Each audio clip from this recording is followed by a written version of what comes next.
දන්නවද දැන් අපි මොකක්ද හදන්නේ කියලා? ලංකා සෝයා. මේ සෝයා එකතු කරලා රසවත් බතක් හදනවා. මසාලා බතක්. මීට කලින් හදලා තියෙනවද? නෑනේ.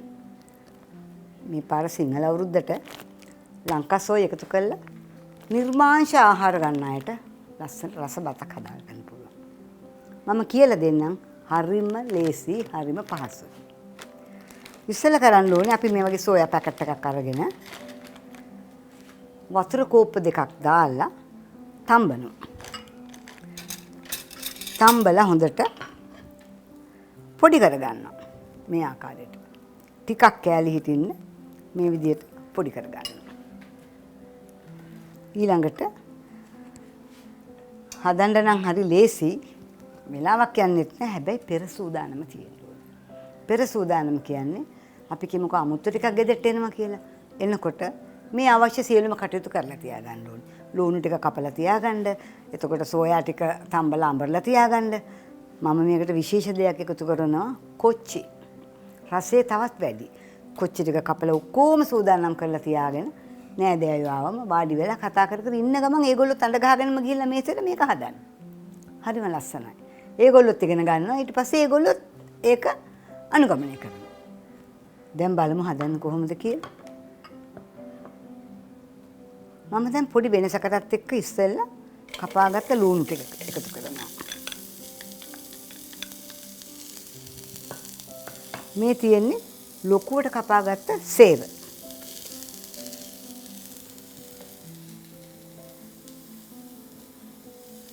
කරපිංචත් ඕනෙමයි. අනිවාර්යයෙන්ම බත් වෙනකොට සේර දාන්න ඕනේ මතක තියාගන්න. චුට්ටක් මේක අපි රත් කරගන්නවා මේ ලුණු ටික.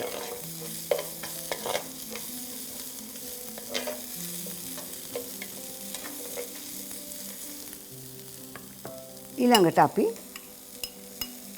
අඹරාගත්ත සෝයා ටික එකතු කරනවා.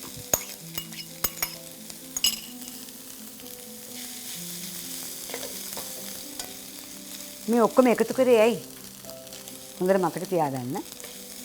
මේ සෝයාවල තෙත ගතියක් තියෙනවා. තම්බලා ගත්තාම කොච්චර අපි මිරිකුවත් තෙත ගතියක් තියෙනවා. ඒක යන්න තමයි මේ විදිහට අපි මෙහෙම එකතු කරේ. දැන් අපි ඒකට එකතු කරනවා බටර්. ග්‍රෑම් අඩුම ගානේ 75ක්වත් එකතු කරන්න ඕනේ.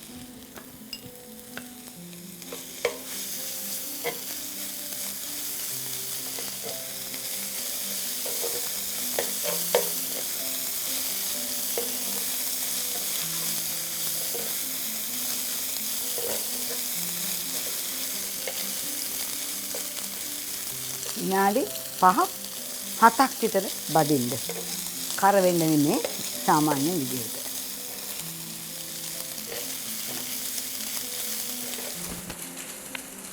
ගම්බිරිස් කුඩු එහෙදි භාගයක්.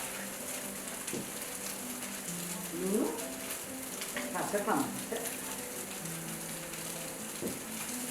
මේ කියන්නේ මසාලා පවුඩර්.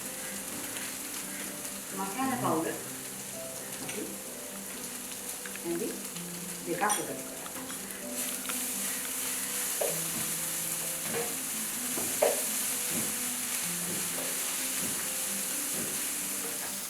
මේ ලස්සනට බැදිලා බාගෙට හැබැයි මේකට මම කිය විශේෂ දෙයක් එකතු කරනවා කියලා කොච්චි.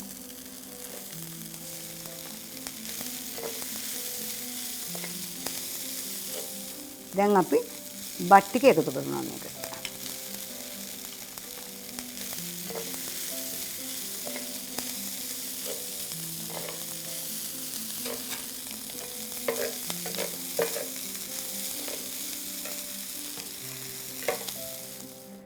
දැන් මේ සෝයා පැකට් එක ඇතුලේ තියෙනවා ඊටාම රසවත් සෝස් වර්ග දෙකක්. කුඩු එකයි, දියර එකයි. දැන් අපි ඒක මේකට එකතු කරන්න ඕනේ හොඳම වෙලාව.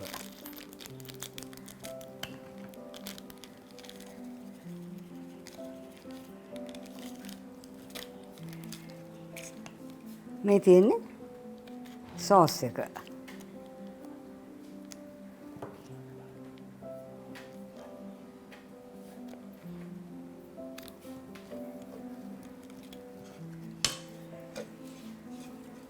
දැන් ඉතින් මේ මසාලා බතේ රස කියන්න බෑ.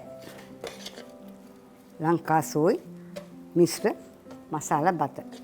තව පොඩි දෙයක් මට කියන්න තියෙනවා. මතකද මම මේකට එකතු කෙරුවා මසාලා පවුඩර් එකක්.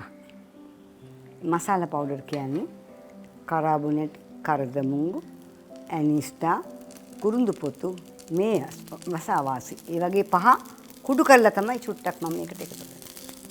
ඒක වෙනත් කිසිම දෙයක් නෙමෙයි. ඒක නිසා ඒක දැන් මම අමුතු රසයක් එනවා.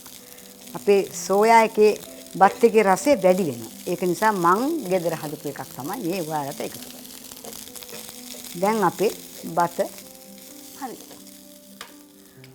දැක්කද? මං හදපු ලංකා සෝයි මසාලා බත. ඇත්තටම රසයි. මම රස බැලුවා ඇත්තටම රසයි.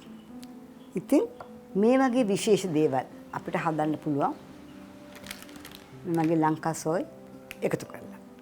ලේසි රසයි අලුත් දෙයක්. ඒක නිසා ළඟ එන සිංහල අවුරුද්දට ගෙදරට එන අමුත්තන්ට මේ බතත් හදලා දෙන්න.